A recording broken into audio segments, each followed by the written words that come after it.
గుంటూరులో పుట్టా పెరిగా కానీ ఈ ప్రాంతం అంతా తెలుసు నాకు. ఇంత అడ్డగోలు దోపిడీ గ్రావెల్లో జరుగుతుందనేది ఇప్పుడే నేను చూశాననేది అతిశయోక్తి కాదు. ఎందుకంటే రాష్ట్రంలో సహజ వనరులన్నీ ఇదే విధంగా కొల్లగొడతా ఉన్నారు. అనేక ఆందోళనలు చేశాం, ఉద్యమాలు చేశాం. మొట్టమొదట సుద్దపల్లి ఏరియాలో జరుగుతుందని చెప్పి ఆ రోజు కూడా ఇదే విధంగా 2-3 రోజులు నరేంద్ర గారు నిరాహార దీక్షలాగా అక్కడ ధర్నాలు చేసి మొత్తం మైనింగ్ డిపార్ట్మెంట్ మొత్తాన్ని కూడా వాళ్ళకి తెప్పించినటువంటి పరిస్థితి.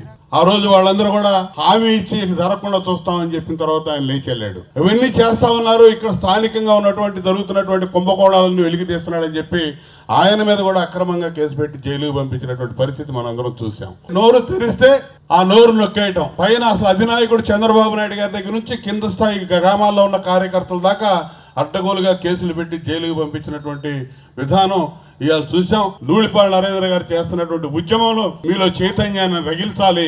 ఖచ్చితంగా ఆయన గెలుపుకి మీరందరూ కూడా 100% రేపు ఈ ఉద్యమం బాటలు వేసింది. అందులో ఎటువంటి సందేహం లేదు.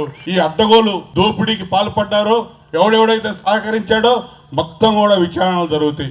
ఏది కూడా వదిలిపెట్టే ప్రసక్తే లేదు. దోచుకున్న ప్రతి ఒక్కడు మళ్ళా జైలు ఓచలు లెక్క పెట్టక తప్పదని ఈ సందర్భంగా తెలియజేస్తూ, ఇంత పెద్ద ఎత్తున నరేంద్ర కుమార్ గారు చేసినటువంటి ఉద్యమానికి తోడ్పాటును అందించిన మీ అందరికీ పేరు పైన హృదయపూర్వక అభినందనలు తెలియజేస్తూ సెలవు తీసుకుంటా ఉన్నా.